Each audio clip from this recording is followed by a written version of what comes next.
아멘. 귀한 특승 감사드립니다.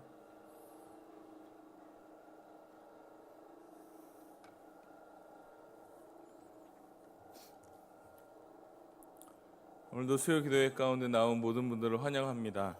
예배 감격이 살아나며 영적으로 깨어있는 귀한 시간이 되기를 바랍니다. 남아프리카 공화국의 목회자로 사역하셨던 지금은 고인이 되신 앤드루 머리라는 목사님이 쓰신 부활의 주와 함께하라라는 책에 보면 한 일화가 나옵니다. 본인 목사님이 겪으신 일인데 어느 날 아침 하나님께서 이 앤드루 머리 목사님에게 물어보셨답니다. 너에게 난 누구냐?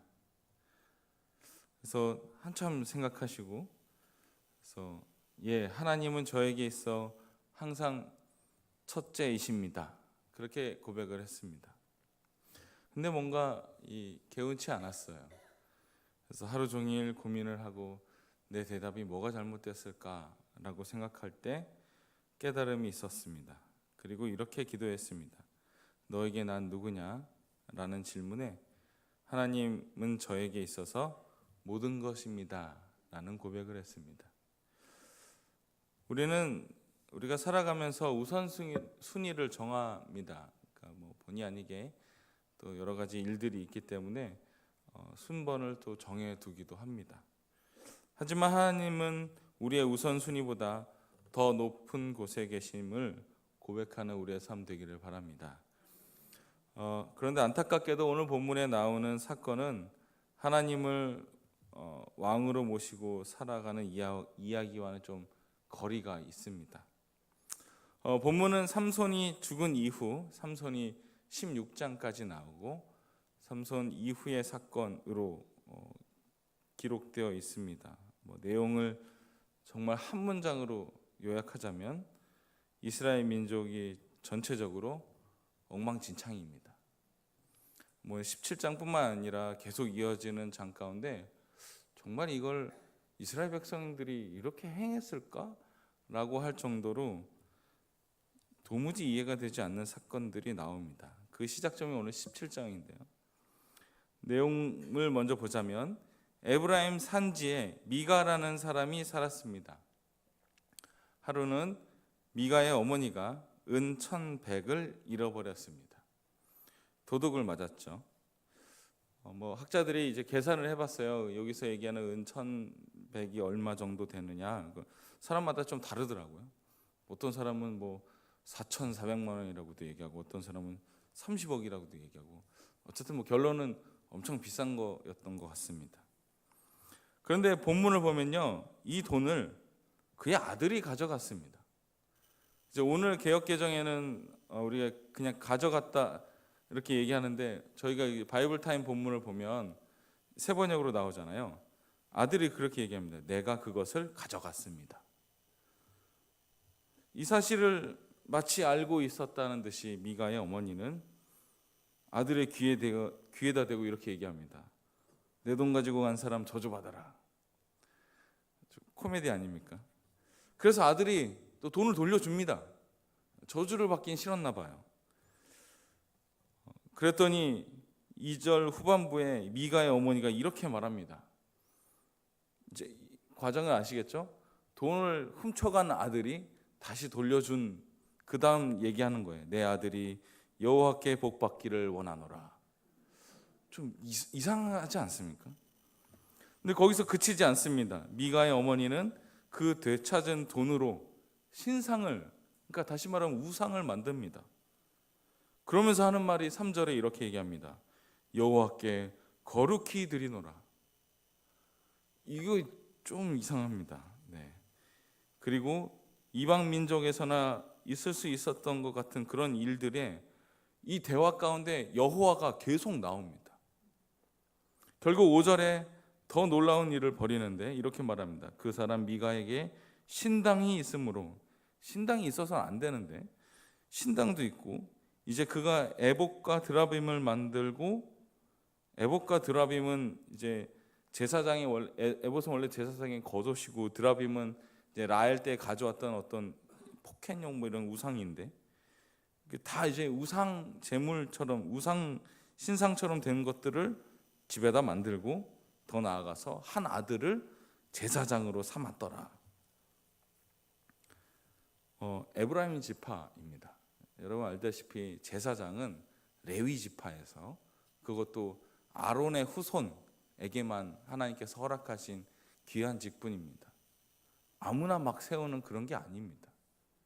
그런데 여기 이제 이분은 미가의 어머니는 돈을 훔쳐간 아들을 막 용서하고 뭐 그걸로 신상도 만들고 에봇과 드라빔도 만들고 더 나아가서 자기 아들 중에 한 명을 세워서 야 이제 네가 이제 제사장 해라 라고 얘기하는 거예요. 정말 총체적인 난관입니다. 당시 이런 일들이 일어나고 있었습니다.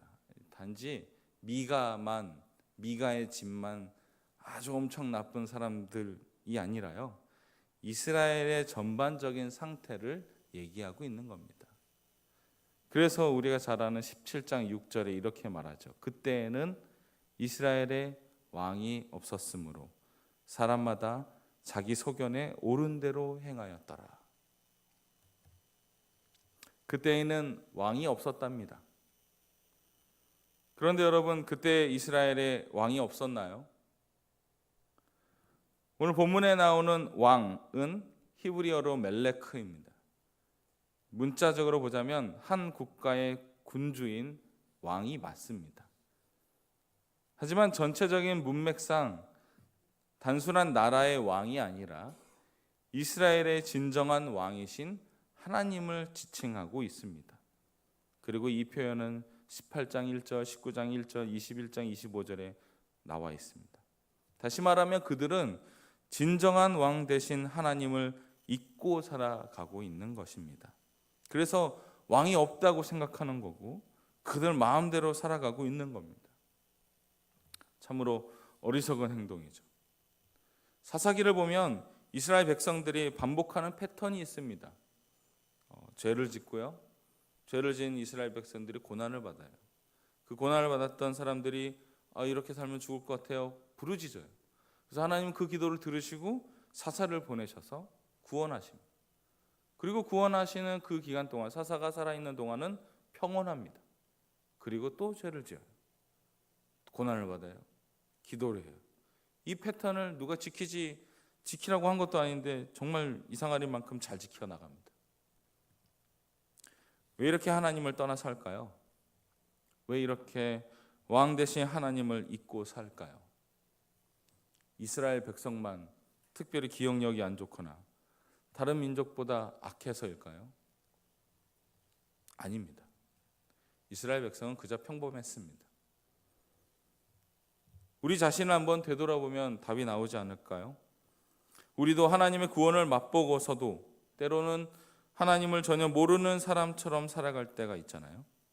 우리도 하나님의 허락하신 평안 가운데 살면서도 죄의 유혹에 빠져들지 않습니까? 하나님의 자녀이면서도 악에 대해 너무 쉽게 무너지는 우리의 모습이 있지 않습니까? 저와 여러분 모두가 세상의 유혹 가운데 노출되어 있어서 각자의 소견에 옳은 대로 살아갈 때가 있다는 겁니다. 그렇다면 우리는 이 죄를 어떻게 해결해야 되는지 우리 스스로 알아야 되지 않을까요? 찬송가 268장 죄에서 자유를 얻게 함은 찬송가 2절에 이런 구절이 있습니다. 육체의 정욕을 이길 힘은 보혈의 능력 주의 보혈. 사랑하는 성도 여러분, 우리는 이 죄악을 우리의 힘을 능력이 없습니다. 세상의 악이 너무 강해서 우리의 힘만으로는 이길 수 없습니다. 그래서 우리를 죄와 사망에서 구원하신 예수 그리스도를 의지함으로 이 모든 악을 이길 줄 믿습니다. 갈라디아서 5장 16절에 이렇게 말합니다. 내가 이르노니 너희는 성령을 따라 행하라. 그리하면 육체의 욕심을 이루지 아니하리라. 성령을 따라 살아갈 때 그 육체의 욕심을 이길 수 있다는 거 아닙니까? 우리가 매일매일 그 성령님을 따라 살아가야 될 줄 믿습니다. 요한일서 2장 16절에요. 성령을 의지하여 육신의 정욕, 안목의 정욕, 이생의 자랑을 이기는 삶, 그것이 우리에게 필요한 줄 믿습니다. 제가 결혼 전에 저희 집 옆집에 사시던 분의 이야기입니다. 옆집에 살던 분이, 그분이 이런 인터뷰를 했습니다. 1985년 12월 31일 송구영신 예배, 교회에 처음 나간 이날을 잊지 못한다. 그분은 이전에 꽤나 유명한 삶을 살았습니다. 사회운동도 했고 대중가요에서도 한 획을 그은 분입니다. 기타를 참 잘 치셨는데 한 번은 제게 장원아 기타 빌려줄까? 했는데 기타 100만 원이 넘는 거예요. 그래서 너무 비싸서 못 빌리겠더라고요. 손 떨려서. 화려한 그분의 삶과는 달리 많은 어려움이 있었는데 어떤 이제 대중 문화에 익숙하셨던 분이라 또 마약으로 인해서 인생이 많이 힘들었습니다. 그러다 친누나의 권유로 생애 처음으로 예배에 나온 것이 아까 얘기한 송구영신 예배였습니다. 본당 4층 맨 구석에서 혼자 예배를 드리셨는데 그 예배 중에 하나님을 만나게 됩니다. 그리고 그 감격을 잊지 않고 노래를 만들었는데 그 노래가 바로 가시나무입니다. 네, 그분은 시인과 촌장의 하덕규 씨입니다. 저희 집 옆집이 하덕규 씨였어요. 그때는 집사님이셨는데 지금은 목사님이 되셨습니다. 가시나무라는 노래가 조성모 씨가 리메이크를 해서 유명해진 것 같은데 실제로는 이 시인과 촌장의 노래죠. 가사가 이렇습니다. 내 속엔 내가 너무도 많아 당신의 쉴 곳 없네. 내 속엔 헛된 바램들로 당신은 쉴 곳, 편할 곳 없네. 내 속엔 내가 어쩔 수 없는 어둠, 당신의 쉴 자리를 뺏고 내 속엔 내가 이길 수 없는 슬픔, 무성한 가시나무 숲 같네. 이게 단지 그냥 유행가 가사가 아니라 이분이 처음으로 내 안에 내가 너무 많아서 하나님 당신의 쉴 곳이 없다고 하는 신앙 고백입니다. 내 안에 내가 너무 많아서 하나님의 쉴 곳이 없고 내 속에 어둠과 슬픔이 많아서 하나님의 자리가 없었던 것 같은 삶이 이제는 달라졌다는 거죠. 하덕규 목사님은 복음을 받아들이고 그 감격으로 하루하루 살아가십니다. 나를 주장하는 삶이 아닌 하나님을 주관하는 삶으로 변하게 됩니다. 나의 소견대로 살아가는 게 아니라 하나님을 왕으로 모시고 사는 것입니다. 갈라디아서 2장 20절 우리가 잘 알잖아요. 내가 그리스도와 함께 십자가에 못 박혔나니 이제는 내가 사는 것이 아니요 오직 내 안에 그리스도 예수께서 사시는 것이라. 이제 내가 육체 가운데 사는 것은 나를 사랑하사 나를 위하여 자기 자신을 버리신 하나님의 아들을 믿는 믿음 안에서 사는 것이라. 사랑하는 우리 명성제일교회 성도 여러분, 우리의 삶이 이와 같기를 원합니다. 오직 내 안에 예수 그리스도만을 모시고 살아가는 삶 되기를 원합니다. 하나님을 왕으로 모시고 살아가는 그 어떤 가치보다 높은 가치를 품고 살아가는 삶 살기를 바랍니다. 그리하여 우리의 말뿐 아니라 우리의 행동에서도 우리 교회 안에서만이 아니라 세상 속에서도 삶으로 그리스도를 나타내는 우리 모두가 되기를 축원합니다. 말씀 맺겠습니다. 우리가 잘 아는 핸델이 나이가 60이 넘었을 때쯤 정신적으로 물질적으로 많이 힘들었습니다. 그래서 아주 어려운 공경에 처해서 어찌하여 하나님 나를 버리십니까? 라는 그런 고백이 나올 정도였답니다. 한없는 슬픔 가운데 초라한 숙소에 살다가 하루는 소포가 와 있었습니다. 한 묶음의 오라토리오 가사였는데 친구였던 찰스 제넨스 시인이 보낸 것이었습니다. 거기에는 그런 구절이 있었습니다. 위로하라 위로하라 내 백성을 위로하라. 오 주 하나님이 말씀하신다. 주의 영광은 드러나고야 말리라. 그 육체가 그 영광을 보리라. 이사야 40장을 인용한 그런 대목이었습니다.